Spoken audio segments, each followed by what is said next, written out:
예, 자매님, 형제님, 기도 말씀이 주님 앞에 다 연락된 줄 믿습니다. 연속 이어지는 이런 연휴를 우리에게 또 주셔서 욥기의 그 중심 주제도 살펴보고 욥기 말씀을 상고할 수 있는 이런 은혜를 주신 것에 대해서 감사드립니다. 오늘 나누는 말씀이 각자 자신의 구원의 말씀이 되어져서 하나님의 사람으로 세움을 받고 복음의 제사장으로 쓰임을 받는 욥의 받으심과 같이 우리 형제 자매님들 받으심이 되는 하나님의 사람으로 세워주시기를 주의 이름으로 기도합니다. 아멘, 아멘. 자,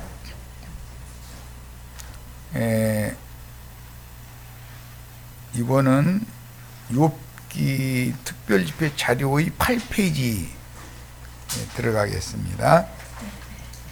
욥기 1장 5절로 8절 말씀 들어갈 차례죠. 어제는 그 동방의 현자, 동방의 족장들의 이야기를 기록한 욥기 내용의 중심을 알아보기 위해서 이제 동방이라고 하는 말씀이 창세기에서부터 에덴의 동쪽, 동편부터 시작해서 사실은 한 가지를 내 중간을 빼놨는데 꼭 해야 되는 말을 성전은 동서남북 네 방향으로 세 문들이 있는데 동문은 여호와의 영광이 출입하는 문입니다. 거기가 그것을 에스겔서에 나오는 말씀인데 안 읽었기 때문에 그냥 언급을 하고 넘어가겠습니다. 그래서 항상 동방이라는 말은 하나님의 생명을 상징하는, 생명의 빛을 상징하는 햇빛이, 해가 떠오르는 쪽을, 방향을 염두에 두고 성경이 기록을 하고 있어요. 그런데 항상 이제 셈족은 하루를 계산을 해도 어둠이 시작되는 저녁부터 시작해서 다음날 저녁까지를 하루로 계수를 했고, 해가 떠오르는 그 새 아침을 맞는 것은 예수 그리스도를 영접하는 것에 대한 비유인 것이지 세상적인 물질적인 해가 떠오르는 것이 동쪽이다라고 하는 개념은 세상의 개념이고 성경과는 맞지 않는 것이죠. 그런 것을 잘 생각을 하시면 신약에 와서 예수님이 부활하시던 날 새벽 비명이라고 할 때 그게 해가 서쪽에서 떠오르기 바로 직전에 예수님이 부활을 해서 구약 성경과 신약 성경의 이제 그 시작점이 서로가 다르다라는 것을 이미 말씀에서 충분히 알 수가 있었어요.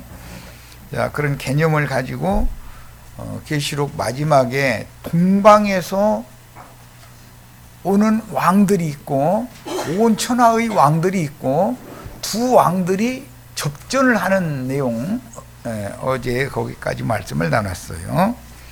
우리는 동방에서 오는 왕들, 돌아오는 왕들이 돼야 되겠죠. 동방에서 돌아오는 왕들은 이제 역사상에는 바벨론의 포로로, 바벨론이 팔레스타인 땅의 예루살렘의 동방이었기 때문에 바벨론에 사로잡혀 갔다가 돌아온 무리들, 그 무리를 이끌고 포로로 사로잡혀간 스룹바벨 왕이 있음과 동시에 돌아오는 왕족이 있는 거죠. 느헤미야, 에스라 이런 또 선지자들이 있고 제사장들이 있었어요. 그들이 돌아와야만 심판하셨던 바벨론에게 파괴, 멸망당했던 예루살렘과 유다 나라가 다시 세워지는 거예요. 이것이 성경의 아주 가장 큰 중심입니다.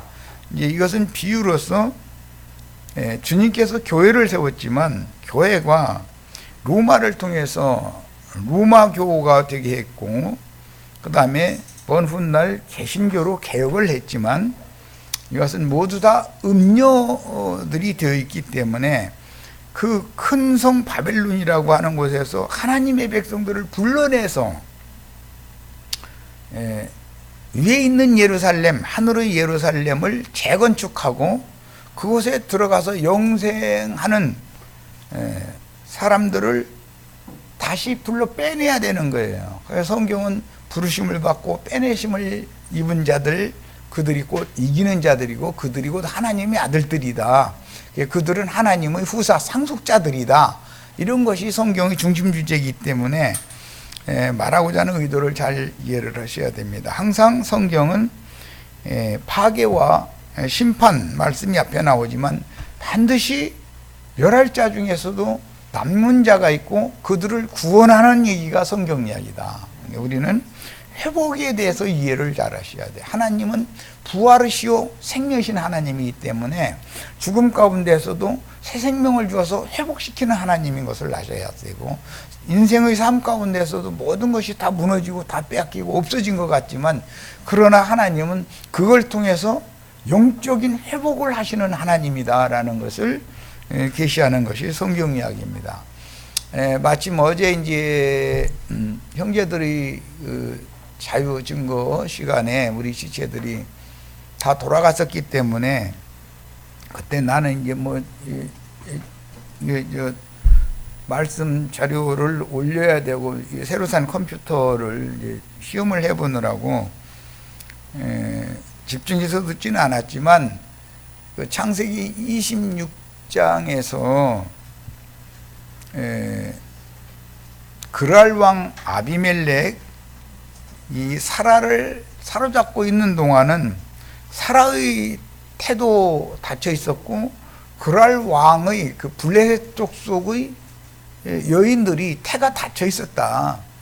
그러다가 사라를 원 주인인 아브라함에게 돌려주니까, 돌아가게 해주니까 하나님께서 블레셋 족속의 여인들의 태도 열어주셨다. 이제 그 말이 이제 중심으로 나눈 것을 내가 들었는데, 우선 그랄이라고 하는 것은 그 지역이단 말이에요. 블레셋 족속들이 거하던 지역을 말하는 거예요. 그랄 왕이나 블레셋 왕은 같은 거죠. 그러니까.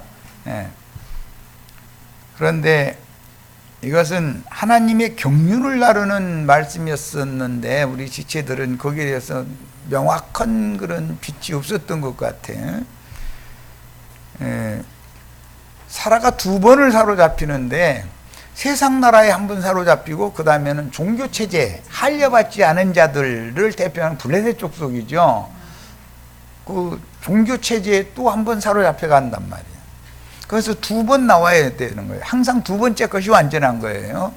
애굽에서만 나온 건 완전한 게 아니에요. 그러니까 두 번째 또 나오게 될 것에 대한 그림자가 되는 거예요. 영적으로 나와야 되니까 육신적으로 나오는 것은 완전한 게 아니죠. 항상.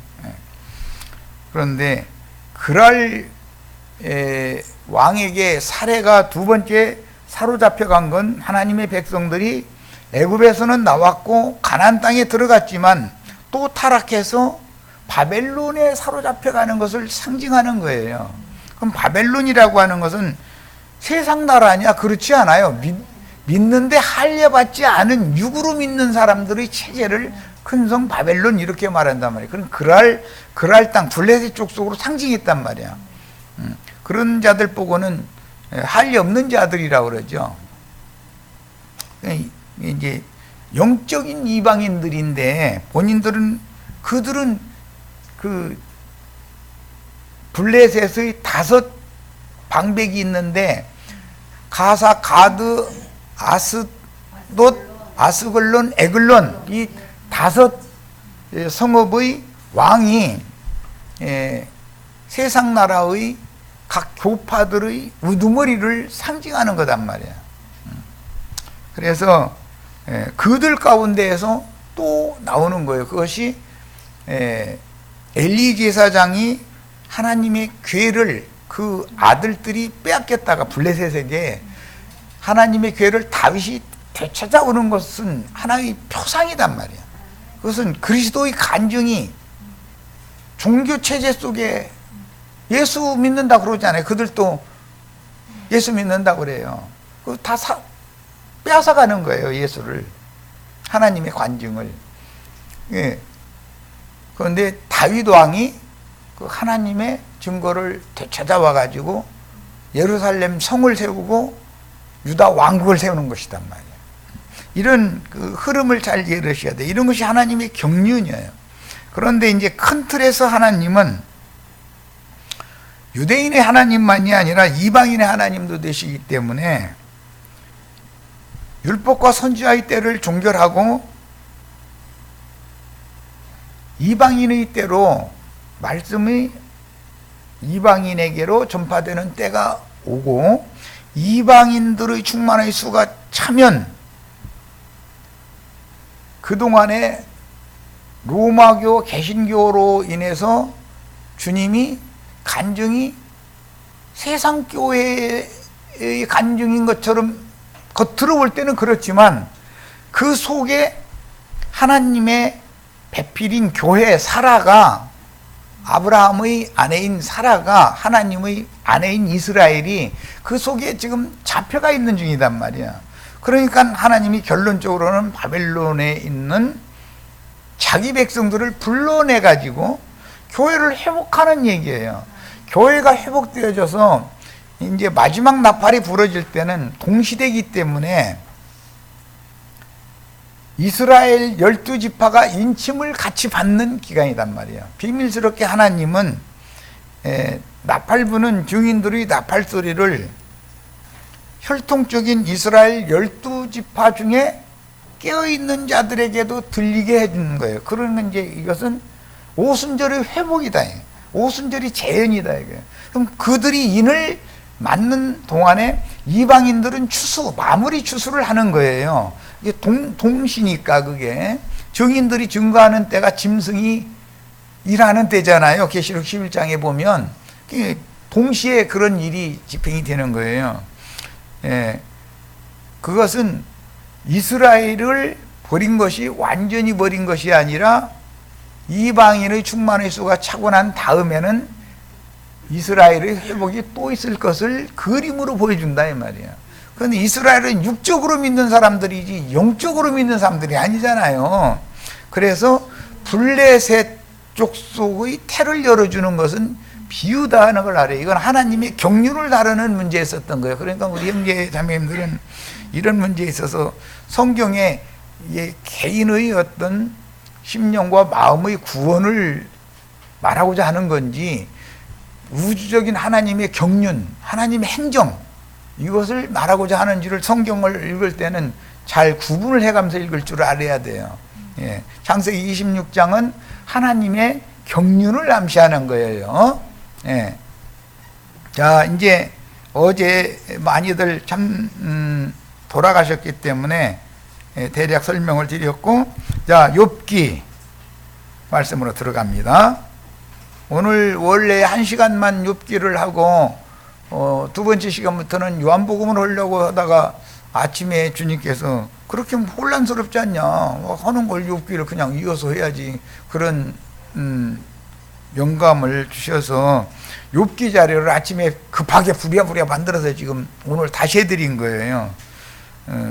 원래는 요한복음 자료를 만들어 놓고 있었는데 요한복음 자료는 내일 모레 해드릴 겁니다. 자, 욥기 1장 5절로 8절 읽습니다. 그 잔칫날은 욥의 아들 딸들의 생일 잔칫날을 지금 말하는 거예요. 지나면 욥이 그들을 불러다가 성결케 하되 아침에 일어나서 그들의 명수대로 번제를 드렸으니 이는 욥이 말하기를 혹시 내 아들들이 죄를 범하여 마음으로 하나님을 배반하였을까 함이라 그랬어요. 욥의 행사가 항상 일하였더라. 이런 것을 종교인들의 눈으로 보면은 야, 대단한 사람이다 이렇게 아마 볼 거예요. 그런데 이 속에는 욥의 하나님이 주는, 하늘이 내려주는 평강이 욥의 속에는 없는 거예요. 욥의 마음은 항상 불안한 거예요. 그것을 말하는 것이 목적이지, 기독교인들이 해석하는 것처럼 야, 욥이라는 사람이 행사가 이렇게 훌륭한 사람이네 이런 뜻이 아니에요. 지금 내가 말한 의도 아셨죠? 우리 인생사에서 세상 사람들이 볼 때 그 가정은 참 다복한 가정이다, 행복할 거다, 무엇이 부족한 것이 있느냐 이러고 다 부러워하는 그런 가정의 가장은, 자식들은 그 아무것도 모르고 처해진 행복을 누리면 되지만 그 가장의 입장에서는 이게 깨지면 어쩌지? 이게 만약에 중간에 뭐가 잘못되면 어쩌지? 이런 노심초사한다 그러죠. 그 부모 마음이죠. 그런 마음을 지금 말하는 거예요. 우리 어머니들 어제 이제 자식들 다 만났죠. 손주들 다 만났죠. 그 아이들 다 건강하고 행복하기를 바라는 마음이 늘, 내가 겉으로 표현을 안 해도 내 마음속에는 늘 그게 자리를 잡고 있기 때문에 잘 있는데도 불구하고 노심초사하는 거예요. 혹시라도 내 자식들이나 손주들이 병이라도 나면 어쩌지? 결혼을 잘해야 할 텐데 못된 놈만 나면 어쩌지? 이런 그런 게 늘 있죠. 지금 그 얘기를 하는 거예요. 이것이 천연적인 사람의 특성이다 이거예요. 그런 마음 없으면 사람이 아니죠. 마음으로 하나님을 배반하였을까라는 것은 종교인이기 때문에, 욥은 종교 지도자이기 때문에 종교적으로 이런 불안한 생각을 계속하는 거예요. 참 이러고 사는 것도 힘들어. 여호와께서 사단에게 이르시되, 그렇기 때문에 여호와께서 이제 사단에게 이르시되 네가 어디서 왔느냐 이렇게 말이 이제 이 말씀이 이어져 나가는데, 사단이 여호와께 대답하여 가로되 땅에 두루 돌아 여기저기 다녀왔나이다. 이게 쭉 다 돌아본 거예요. 그런데 누구를 제일 유의하여 봤을 것 같아요? 욥을 유의하여 봤어요. 무엇을 유의하여 봤어요? 욥의 행복한, 육신적으로 너무 행복한데 마음은 늘 조마조마한 거예요. 요걸 살핀 거예요. 이 사탄 얘는 아주 사람의 속내를 너무 그냥 잘 알아. 아주. 여호와께서 여기저기 다녀왔다 하니까 여호와께서 사단에게 이르시되 네가 내 종 욥을 유의하여 보았느냐고 물어보시지만, 이것은 이미 사단은 이걸 유의하여 보았지요. 그걸 이게 표현하는 말이지, 이미 돌아온 사단 보고 야, 내 종 욥도 유의하여 봤어, 그 말은 내 종 욥을 유의하여 봤느냐라는 말은 내 종인 욥이 그 부요와 모든 행복을 누리는데 그 마음속에는 조바심이 가득한 거 봤어, 이 말이죠. 뭔 말인지 이해하셨어요? 그러니까 우리 형제 자매님들은 성경 해석을 할 때 욥기를 기독교 목사들이 해석하는 식으로 성경을 그렇게 읽으면 안 되는 거예요. 욥이란다. 사단은 영물이잖아요. 영이잖아요. 영은 사람의 중심, 영, 마음을 꿰뚫어보고 살펴보고 와서 고자질하는 것이 사탄이 하는 일이지, 괜히 사탄 보내놓고 나서는 온 땅에 두루 다녀봐라 하고 다녀보는데 욥 같은 사람이 없다라는 걸 보고 시기하게 만들려고 사탄을 보낸 거 아니에요? 이미 보냈으니까 갔다 온 거 아니에요, 지금? 그러니까 욥의 마음속에 뭐가 들어있는 거다 다 꿰뚫어보고 왔어, 그 말이요, 지금. 그와 같이, 그런데 이제 하나님 한 수 더 뜨는 거예요. 그러한에도 시기가 나는데 성질나게 만들어버려. 그와 같이 순진하고 정직하여 하나님을 경외하며 악에서 떠난 자가 세상에는 없느니라. 이제 이러니까 욥이 그렇게 잘 사는 거 보니까 승질나 죽겠는데, 사탄은 배 아파 죽겠는데, 아, 욥을 칭찬까지 사탄 듣는 데 서면 욥을 해코지 좀 하라는 거예요. 그냥 가만 잘 되게 놔두라는 거예요. 무슨 말인지 아셨죠? 그런데 기독교 목사님들은 반대로 해석을 해버리는 거예요. 내 종같이 의로운 자가 없다, 이걸 자랑했다, 사탄한테. 이렇게, 그렇지 않아도 사탄이 지금 부러워할 정도요. 사탄은 항상 참소하고 시기 질투하는 게 사탄이 하는 일이잖아. 그런데 걔를, 야, 너 잠깐 좀 온 세상 한번 두루 좀 살펴보고 와 하고서 보냈어. 그러면 가서 두루 살펴보고 왔잖아요. 왔는데 물어볼 때도 네가 어디서 왔어? 그러니까는 땅에 주님이 날 보내셨으니까 하나님 보좌에 여기만 지키고 있지 말고 땅을 두루 돌아다녀서 오라고 했으니까 하늘에서 파송해서 땅에 보낸 거 아니야 지금. 땅에 사는 사람 중에서는 욥같이 의로운 자가 없는 거예요 지금. 사람들이, 종교인들이 눈에는. 그런데 하나님이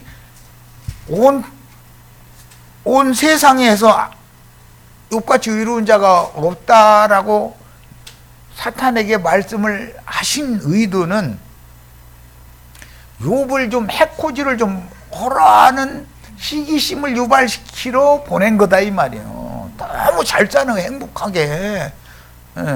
그러니까 하나님이 욥을 지금 사탄을 격동시켜서 욥의 그 행복을 깨뜨려버리게 만들려는 의도가 있다는 거예요.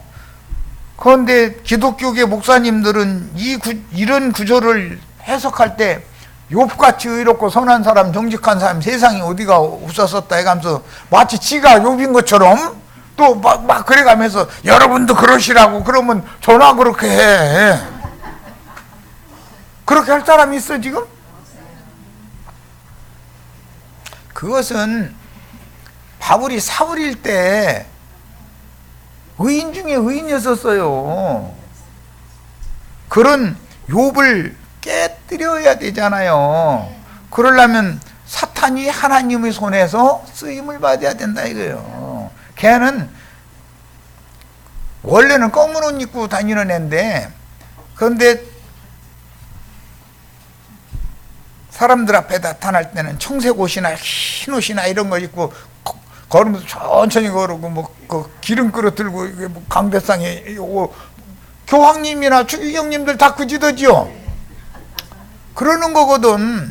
목사님들 성경책도 가슴에다 이렇게 겸손하게 이렇게 성경책을 안 해도 이렇게 하노. 꼭 가슴에다가 꼭 그러더만. 그러고 나서는 지가 깔고 앉았던 의자에다 성경책 올려놓고는 거기에 엎드려서 그냥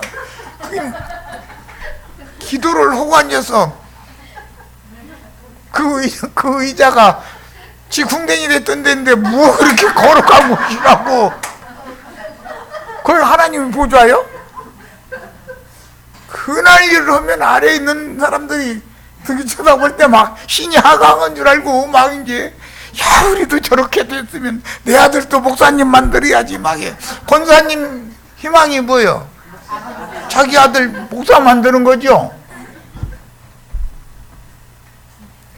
이렇게 참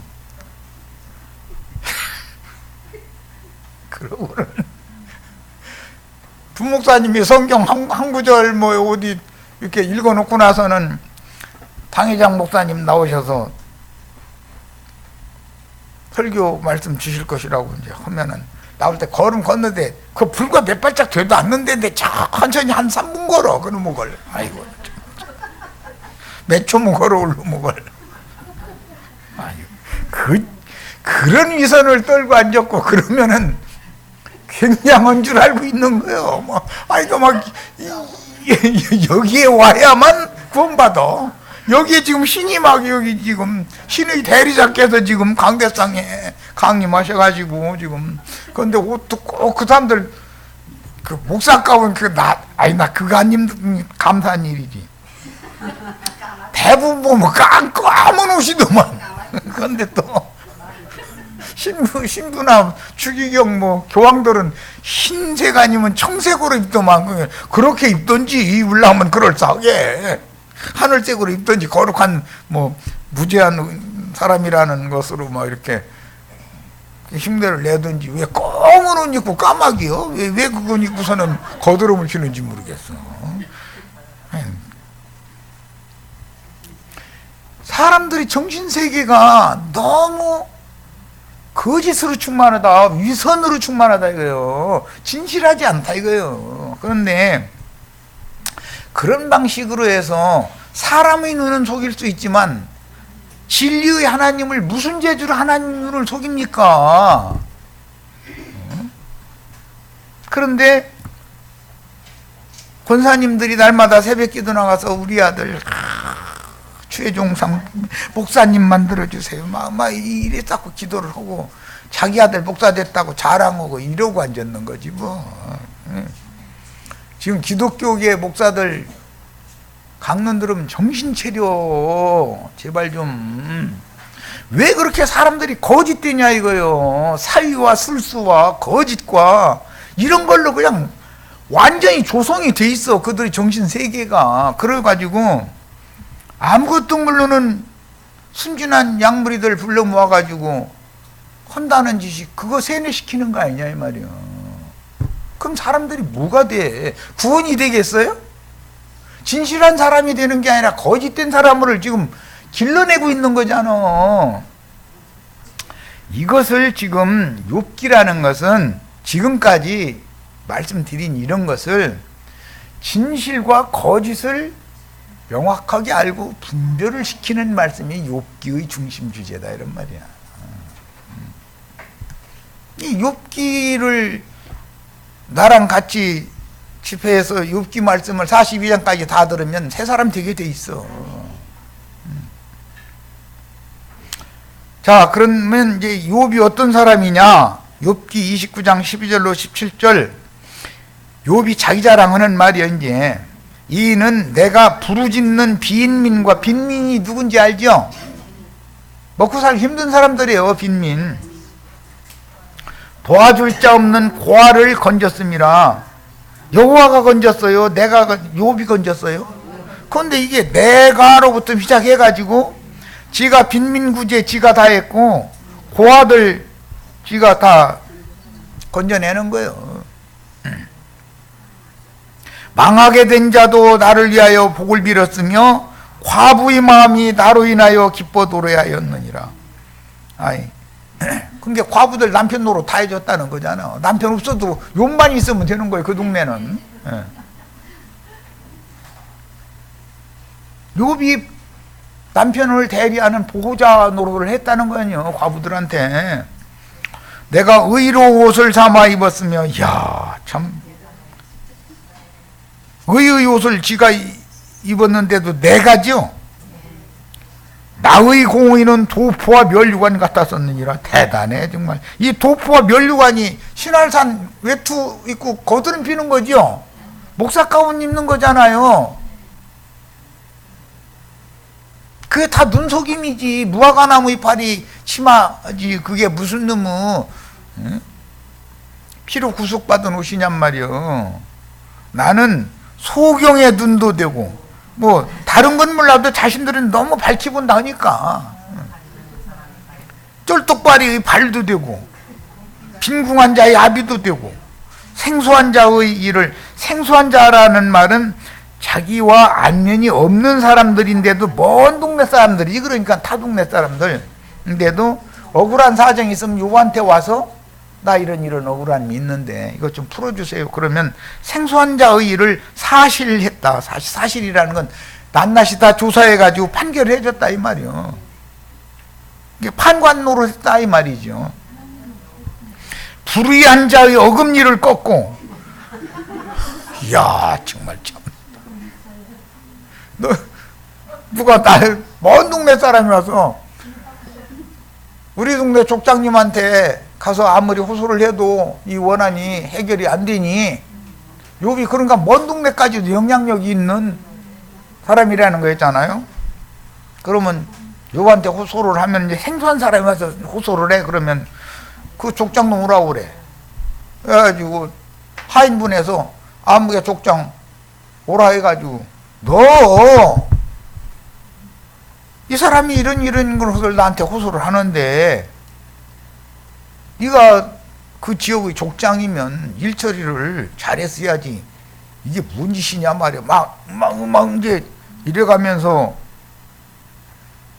이 사람한테 뭐 억울하게 뭐 아내를 뺏어갔다며, 아니면 논을 몇 마디 뺏어갔다며, 뭐 양을 몇 마리 뺏어갔다며, 뭐 이제 이런 걸 했겠지. 그게 뭐냐, 이게 어금니를 꺾는 거예요.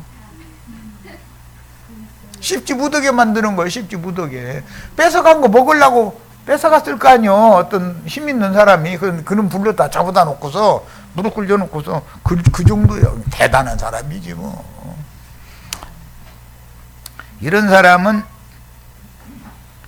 교계로 말하자면은 노회장, 총회장이 하는 일이죠. 일반 자기 노회나 총회에 소속된 목사들 잘못하면은 불러다 놓고 혼지금 내잖아요. 그거 해먹으려고 또 노회장 선거하는데 참석해 보신 분 있으세요? 여기는 그런 분이 없으니까 얘기할 것도 없네. 기독교 기회같이 아주 천박한 것이 없어요. 돈으로 다 해결하는 거고, 다 뭐든지 부정으로, 불법으로 해결을 해서 총회장이다, 노회장이다 하면은, 아, 돈풍이나 쓴 사람이구만, 생각하면 틀림없어. 그거는 뭐, 틀림없는 거예요. 요즘에는 뭐, 호텔로 모셔서 뭐, 2박 3일인가, 3박 4일인가, 이렇게, 뭐 자기 교단 목사들 호텔로 모셔가지고서, 예. 호텔 음식은 한 사람당 5, 6만 원 다 넘는 거잖아. 그놈의 배 터지게 3, 4일 동안이나 퍼먹여놓고 이러고 투표를 하면 뭐 당연히 그 호텔이 그 사람 안 찍어줄 수가 없잖아 그거. 그러면서 겸손하게 와서 막 악수하고 이러면 그 사람 죽여야 되잖아. 그런 짓거리를 할 때 그 사람들이 살아있는 영이 있고 살아있는 사람들이라면 그런 짓을 차마 못하잖아요. 이건 아니다 그러지. 그런데 그게 너무 보편화되고 당연한 거예요. 그 목사들의 세계같이 뭐 그렇지 않은 분들도 가끔 있지만, 이제 그런 분들 들으시면 서운하게 생각하시지 마세요. 그러니까 그런 부류에 들어가시지를 마세요. 목사님들 정신 차리세요. 너무 천박한 거예요. 그런데 그런 사람들 많이 모아가지고서 뭐 하면은 신이 하강한 것 같으죠.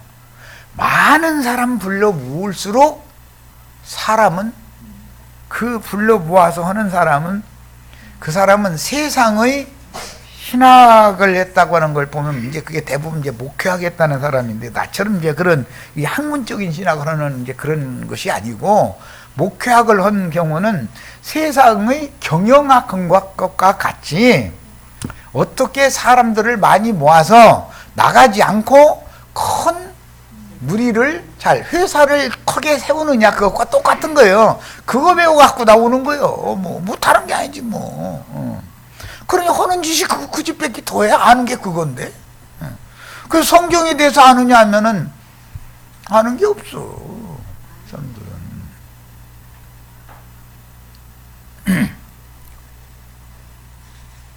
신학을 하려면 제대로 해야 해요. 그러니까. 성경을 배우는 신학을 해야지요. 성경을 아는 신학을 해야 맞은 거잖아요. 그런데 목회학이라는 것은 경영학을 배워가지고 나오는 거예요. 5년 동안 한 게 경영학 배운 거지 뭐. 그건 요즘에는 뭐 5년은 고사치고 50일이나 돈만 보내고 그런다더만. 그렇게 찡이 나온다더만. 참, 그 짓들을 하고 앉았으니 돈으로 다 사고 파는 거 아니에요 이제. 그 매관하는 것이지 뭐예요. 관직을 돈으로 사고 팔고 하는 짓이지 이게 뭐야. 그리고 심지어 우리 신학교는 여자 목사 제도 있습니다 이러고 대문짝만하게 막 신문에 내버려. 이러고 앉았으니 말이야. 그들의 비위나 다른 짓을 하는 것을 까발리자면 한두 것도 없어. 그게 목적이 아니야. 지금 내가 말하는 바는 그런 어둠의 구덩이, 죽음의 구덩이, 귀신들의 처소에서 도망와야 되지 않냐, 도망해야 되지 않냐 이거예요. 살고 싶으면 도망해라 이 말이야. 내가 그 사람들 아무리 욕하고 까발려도 그 사람들 눈 하나 끔찍 안 해요. 기독교 체제가 무너져요? 내가 아무리 외쳐도. 욥이 자신의 지난 시절을 회상하며 지나친 자랑의 말을 이렇게 하므로 드디어 자신의 이게 약점을 드러내는 것이다. 욥은 자랑, 자기가 너무 자신이 있으니까 자랑은 말이에요. 그런데 자랑을 하지 말라는 거예요? 자랑하라는 거예요? 성경에는. 왜 그럼 자랑을 하지 말라고 해놨겠어 성경에? 예, 그것이 다 자신의 약점을 들춰내는 일이다 이거예요. 인간 자랑이라는 것은 세상 자랑 하다 못하면은 우리 남편 직업이 뭐니, 우리 아내 얼굴이 뭐 빠지지는 않느니, 우리 딸은 뭐 이쁘다고 안 해요. 그냥 뭐 빠지지는 않는다 잃어버리지. 그런데 그게 그럼 남의 딸은 빠져? 뭐야 도대체. 다 고슴도치도 자기 자식은 다 사랑하는 거예요. 그럼 빠지지는 않는다라고 말하는 것은 이쁘다고 하고 싶은 것을 요약해서 그렇게 한 거지, 돌린 거지.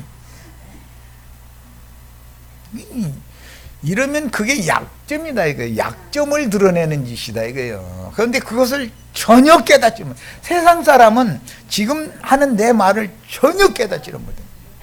욥이 자랑의 말을 많이 하면 할수록 자신의 정체가, 약점이 드러나는 거죠 지금. 욥이 아무 소리도 않고 주님 내가 잘못했습니다 이렇게만 하고 아무 소리도 않고 앉았으면 그 약점을 누가 알아? 세상 자랑이라는 것이, 인간 나라의 인간 자랑이라는 것이 사실은 하나님 앞에서는 자기 입으로 자기 스스로의 약점을 다 드러내는 말을 하는 것이다 이거. 그래서 네 말로 너를 정죄하노니 예수님이 재판은 그렇게 하는 거예요. 그 자랑을 하게 만들어 놓는 거예요 하나님은 일부러. 그러니까 우리 형제 자매님들 앞으로 자랑 많이 하세요. 자랑을 많이 해야 자신의 본체가, 본 상태가 드러나가지고 하나님 앞에 박살 나고 나서 새 사람 되니까 하는 소리야.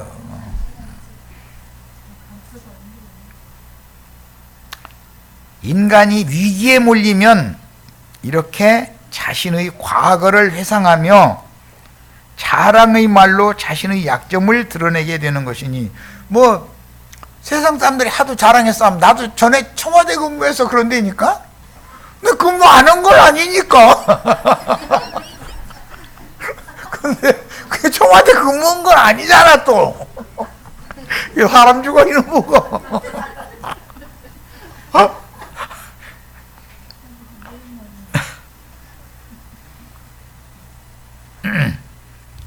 바울님이 사울일 때를 자랑하는 말을 하는 것과 같고, 이것이 욥의 우매함이요 욥의 실제적인 인간의 실체다 이거. 이게 목사들 자기 자랑하는 말 참 많이 하죠. 그게 그 사람의 실체예요. 그 사람 인간 됨됨이요 그게. 그런데 사람들은 나도 우리 목사님처럼 좀 되게 하여 주시옵소서 막 이러고 앉았어. 그럼 나 좀 죽여주세요 이러는 말이지. 그 기도하는 거지 그게.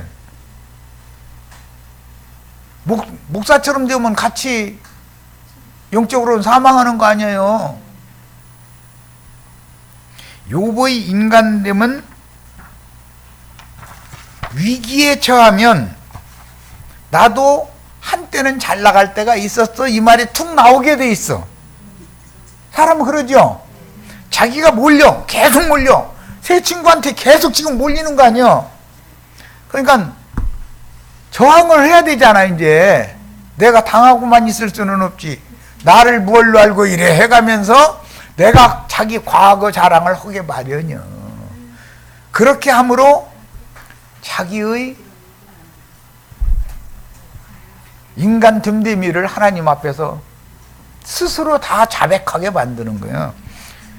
로마서 14장 10절에 보면 우리 모든 하나님의 심판대 앞에 서서 자기의 일을 자기 입으로 토설할 거라고 그랬죠. 자백할 거라고 그랬죠.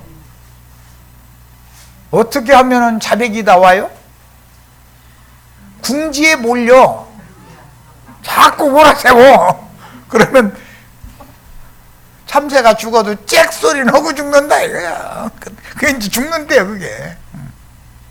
그러면 누가 시키지도 않은 소리를 다 하게 돼 있어. 그래서 검찰청에 불려가시면은 절대 자신 있는 얘기, 잘한 얘기 절대 토설하면 안 됩니다. 어떻게 해야 돼요? 묵비권이라는 것이 있다. 이 얘기만 딱 하는 거예요. 그래서 이거 요즘에 나 요즘 감기 걸렸어. 그래가면 이거 딱 쓰고서 나 묵비권 하고서는 아무튼 안 하면은 틈을 잡을 수가 없어요. 아무리 몰아붙여도 눈 하나 끔찍 않고 못 들은 척 해버려. 아예 듣지를 말아버려.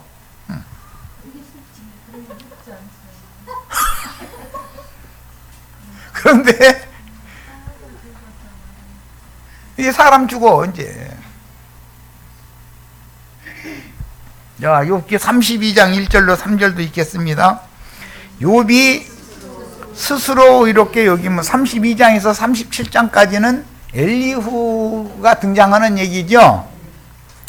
욥이 자기 자신을 스스로 의롭게 여기는 말을 아까 그 26장에서부터 계속 해나온 거예요. 이제 31장까지. 그러니까 자기 정체를 다 들통낸 거죠. 욥기 26장에 31장까지 계속 욥이 정체를 드러낸 거예요. 자기 자신을. 그러니까 이제 욥의 말로 이제 재판을 하는 거예요. 엘리후가. 욥이 스스로 의롭게 여김으로 그 세 사람의 대답이 그침에. 그러니까 이 욥의 세 친구도 대단한 사람들이거든. 그런데도 입을 딱 벌리고 엄마 아이고 희사 못당하고 그만 그러고 참. 그러니까 바울이 사울일 때 성경줄이나 읽었다는 사람 만나면 바울 앞에서 번데기 앞에 주름 잡는 거죠. 80 할머니 앞에서 나 80 먹었어 주름살 좀 봐 해도 번데기만큼은 안 되거든. 그러면 번데기 앞에서 주름 잡으면 어디서 번데기 앞에서 주름 잡느냐고 이러는 거지 뭐. 자기 주름살 자랑을 하는 것은 내 연륜 이만큼 높다 그런 걸 자랑하려고 그 얘기 한 거잖아. 요즘에 괜히 이렇게 주름살이 많이 생겨 얘기하다 말고 갑자기 하는 거는 너 나 함부로 보지 마 그 말을 하느라고 하는 거잖아 사실은. 그러면 상대방 어디 번데기 아파서 지금 주름살 자랑하고 있어 이러고 하면은 못 당하는 거지 뭐. 나보다 한 수 윗사람이 항상 있게 마련이죠. 내가 인간 중에서 제일 상위층에 있는 것 같지만 내 위에는 그리스도가 계시고 그리스도 위에 하나님이 계신다. 순서가 있고 질서가 있는 거예요. 욥이 이제 스스로 의롭게 여김으로 그 세 사람의 대답이 욥의 세 친구의 대답이 욥의 세 친구는 엘리바스, 소발, 빌닷 세 친구였죠. 대답이 그침에 그런 게 말로는 욕을 당할 수 있다는 거예요, 없다는 거예요. 이거는 이 사람은 말로는 욕을 당할 사람이 없는 거예요. 하나님에 대해서는 완전히 박사예요. 하나님 박사.